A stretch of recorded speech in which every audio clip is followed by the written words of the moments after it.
Hello and welcome, you're watching Best of the Bets. My name's Christina Nicolaides and I'm with our regular guest Sam Dymond, who's editor of Best of the Bets, and our bookie extraordinaire, that's Gareth Walker from Heaven Bets. Great weekend of Premier League games to look forward to, but Gareth, we are going to start with a promotion, rugby promotion, Allez le Bleu. Allez le Bleu, yes indeed. This weekend sees the start of the Six Nations Championship. Heaven Bet have got a great offer. If you place an outright bet and France win the Six Nations Championship, then losing bets will be refunded on any of the other 5 teams. OK. We are going to start looking at the early kick-off on Saturday, which is QPR versus Norwich. Sam? Another excellent point for QPR in the week against Manchester City. And it's again what we've talked about so many times now, the fact that the way they set up and they can keep these big teams at bay, and it's another clean sheet to go with the ones against Chelsea and against Tottenham. 405 minutes is that now, with 1 goal conceded? It's been excellent.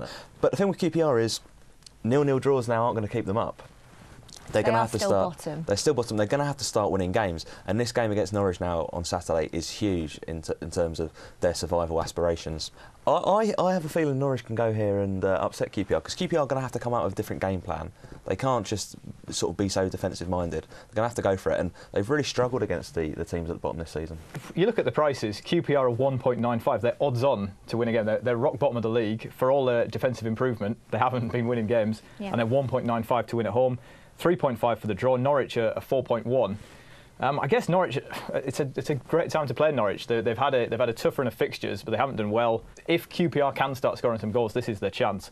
They have had some great results against the big teams, but it's how they've played against the bottom teams that interest me. Yeah. The 5 main rivals for the drop, they've all played and they've taken 3 points from those games. And to be honest, they've been woeful in all of those games.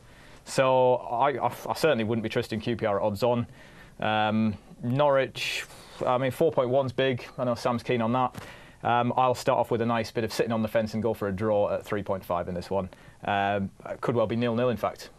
Both teams struggling to score recently. 0-0 is 10.2, which is a bet that I like a lot. OK, Wigan versus Southampton. Yeah, the 3.6 to win at Wigan. Wigan at home are 2.1. The draw is 3.5 and Southampton 3.6. A very spirited performance at Old Trafford in the week. Even got compliments from Sir Alex Ferguson. But what I do think is I wonder how much a performance like that may well have taken out of them. Wigan would have had an extra day's rest. They got a very good result at Stoke themselves, coming back from 2-0 down. Yeah. I think Wigan are a good side as well. I really like Wigan. I was involved heavily on Southampton when they played Wigan in their first home game of the season, and they showed a real naivety in the top flight and were beaten comfortably. So I'm not going to make that mistake again. And just the way things are going with Wigan, I think they're really starting to find a bit of form. Yeah, but it's almost like we've been waiting for Wigan to click into gear. They do look good. They've won 1 in 11 or 2 in 14, whichever way you like to look at it. Well, you may want to look at it that they've lost 1 in 6, and that was a very unfortunate 3-2 defeat to Sunderland. So. Yeah, but that sort of summed up the season. They were by far the better team, and yet just conceded some ridiculous goals at the other end and ended up losing a game where they had 75% possession in the second half. It was a nonsense, but that keeps on happening. So for me, the bet here is to go with Southampton on the road at 3.6. Maybe a speculative correct score. 3-1 is priced at 21, and I think there should be a few goals at this one. So I'm happy to go. I'm going to go the other way. I'm going to go with Wigan, and I like Wigan to win 2-0. 2-0, which is 8.8. OK. Reading versus Sunderland. Well, these are 2 luckiest teams in the Premier League. I mean, the comeback kids, Reading again. It's unbelievable. I don't think you can dismiss luck as well, and I think that's such a key habit to get into when you're down the bottom. Yeah. I should stress it's better to be lucky than to be good. You know, obviously the credit, they've worked very hard, and some of their turnarounds have shown a great team spirit, but there has been a lot of luck involved. And you look at a team like Aston Villa, and there's just absolutely no luck whatsoever. So Reading, they're getting into a good habit. They're strong at home, and another great point against Chelsea in the week. I think they'll beat Sunderland. I think they'll beat them 1-0. 2.4 to win. 1-0 is 7.5. I think that's 5 games in 7 Reading have won, actually, in all competitions now. Sunderland are on a decent run themselves. 5 wins in 9. But, I mean, they didn't even have a shot against Swansea. They were outclassed, stuck in there, got a point, so credit to them. I can't see that they'll be dragged back in the relegation battle now. No. So fair play to them. Maybe Reading will nick it 2-1, 8.4. And so much credit to Alan Lafondra, who's been marvellous off the bench lately. The player I said wouldn't make it at League One level a few years ago. You're quite right, he hasn't. Well, he has been labelled the super sub. Yeah. Well, he is, and there's an interesting angle here because Lafondra is 5.3 to score the last goal in the game. You can bet on first goal scorer or last goal scorer, the same prices. Lafondra comes on 20 minutes to go and he scores every single time. So yeah, that's a bet I'd definitely be very keen on. And Everton versus Aston Villa. I mean, Everton. What are the odds to start off with? Well, Everton to win. Everton are 1.4. Yeah. The draw is 4.5, and Aston Villa 9.5. That's been backed on the strength of the respective midweek performances. Can you look beyond Everton? Can you at really 1.5? back Aston Villa? I've been trying to make a case for backing Aston Villa in recent weeks, and what we've seen at times have been sort of, some 45-minute bursts of very good football from Aston Villa. I thought they were excellent at West Brom in the first half, and they really gave it a go against Newcastle in the second half. If they could put those two together and produce a game of football, I think they'll start to get themselves out of trouble. But you can't. You just couldn't get with them at the moment. But even Paul Lambert, he looked so disheartened when he was interviewed during the week. I mean, and that must reflect back in the dressing room as well. Well, the last time they were in Liverpool, they won at Anfield, and brilliant, and everything looked good, and things had clicked into place, and people got very carried away. But when you look at their recent form, they've lost to Bradford, they've lost to Millwall, they've allowed Newcastle their first away win in goodness knows how long, as you well know. I mean, the season just lurches from bad to worse. Surely Everton will prevail. 2-1, which seems to be the default scoreline at Goodison season, is 7.7. Yeah. And that's where I'd be looking for this one. I think one thing Aston Villa do have in their favour here is they've got a very good record at Goodison Park. They haven't been beaten in their last 6 trips there. I think Everton will win here. I like 3-1, but I do like Villa. I think there'll be a bit of a reaction early on. I think they'll hold them to the break. So I like draw half-time, Everton full-time. That's 4.2 for the draw half-time, Everton full-time, and it's 10.2 for the 3-1 that Sam mentioned there. Okay. If you want to place your bet on any of this weekend's games and much more, then head to our website www.heavenbet.com and follow us now on Twitter @bestofthebets. We're going to look at Newcastle versus Chelsea, but before I ask the guys what they think, we're going to find out what Mike Holden has to say. I can see it being a very tight game against Chelsea, potentially, big draw value. And low goals is another option potentially. Under 2.5 goals, if you can get odds against, looks a decent play, because I don't think Newcastle will be taking the game to Chelsea, especially seeing how Chelsea have picked teams off on the road on occasions in recent weeks. I think it could be a low scoring affair, and Newcastle's approach will be to try and nick the game 1-0. But in doing so, they might leave themselves open to losing the game 1-0 if Chelsea get that chance. Either way, I see a tight game. I'd be surprised if both teams score twice. Completely agree. I think it will be a very tight game at St James's Park. It's 2.05 for the under 2.5 goals there. The match price is Newcastle at 4.4, the draw's 3.55, and Chelsea 1.9. Any interest in backing Chelsea? Sam, is it the start of the French Revolution? It may well have started at Villa Park on Tuesday, but Alan Pardew really has a tough job now on integrating so many new foreign players into his team. They got a very easy start with Aston Villa, but Chelsea obviously going to be a much different proposition. Am I prepared to fire into Chelsea at 1.9? I don't think so. Draws at Reading and Brentford haven't really filled me with confidence, despite the fact that I've raved about their away form in the past. They may well win. If I was to, forced into the back a score, I'd probably go 2-1 Chelsea, but I wouldn't want to back them on the 90-minute betting.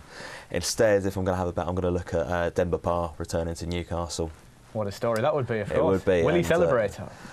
Well, possibly not. He's 4.3 to score the first goal. And I do think there's a possibility here that Newcastle, suddenly everyone's thinking, oh, everything's fine again, brilliant, we've won at Aston Villa, we're fine. Well, no, not necessarily. Chelsea could turn up and really put on a performance here. Yeah, Chelsea but that's the operative word, though, could, because they don't always turn up and perform. They usually do at Newcastle, to be fair. They're unbeaten in their last 5 trips. Though, yeah, so. I do think that there is a real possibility that Chelsea will thrive playing away from home in a stadium where the crowd are on the opposition's back foot. I think if Newcastle go behind early, it could well finish in a fairly comfortable victory. 3-0, even 4-0 is 4-0's 25. And I'm prepared to take a chance on that at a big price. Yes, Chelsea provided us with lots of laughs with their ridiculous results recently. Yeah. But I think that at the prices available here, I'd much rather be on Chelsea for a decent-sized win here, and Le Tsunami Revolution to be put on hold for a few more weeks. Okay. Fulham versus Manchester United. Gareth, what do we think? Yeah, Fulham playing a Manchester team for the third show in a row. Fulham are 5.6 to win this one on home turf. The draw is 4.1, Manchester United 1.6. Fulham have taken the lead against some big teams this season, Arsenal, Manchester City and that United game, and haven't held on in any of them. And it seems to be a running theme with Fulham's season. And I can see Fulham troubling Manchester United early on, as Southampton did. The defence is still very dodgy at United. But the thing with United is so many times this season they've turned games around, 24 points from losing positions, and contrastingly Fulham have dropped 18 points from being in the lead.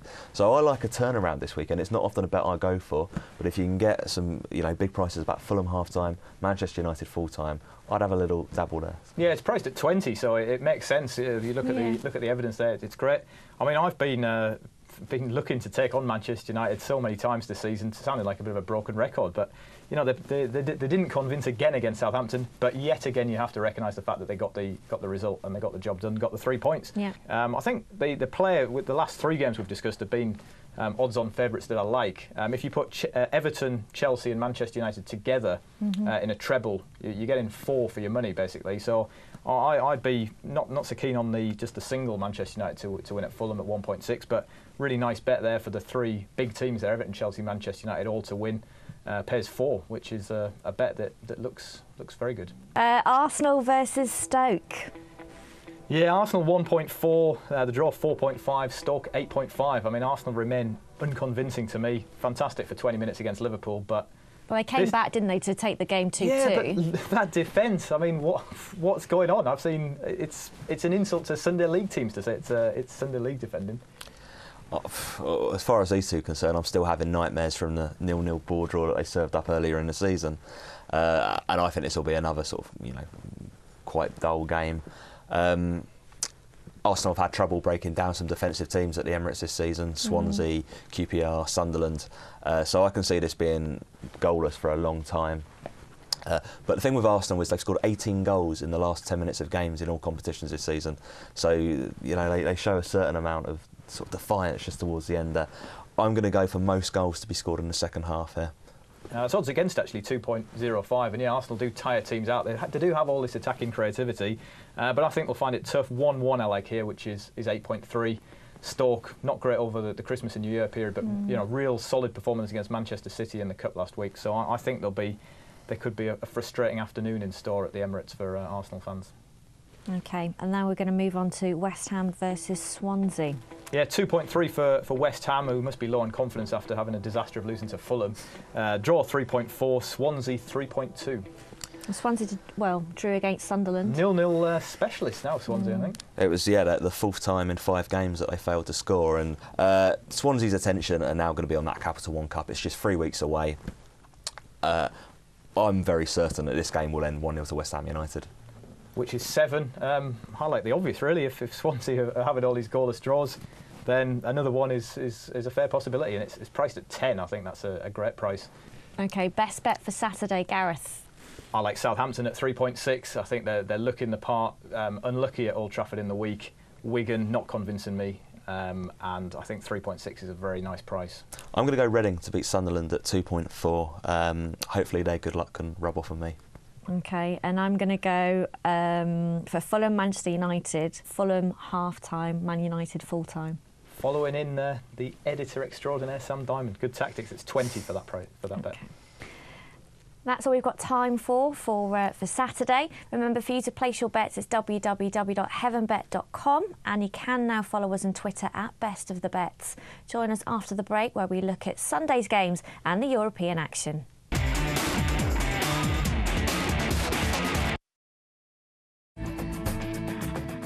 Allez le Bleu is yet another brilliant HeavenBet money-back offer. If France win the Six Nations rugby tournament, then HeavenBet will refund losing outright bets on any of the 5 other nations. Don't miss out on this offer fantastique. Log on to HeavenBet today.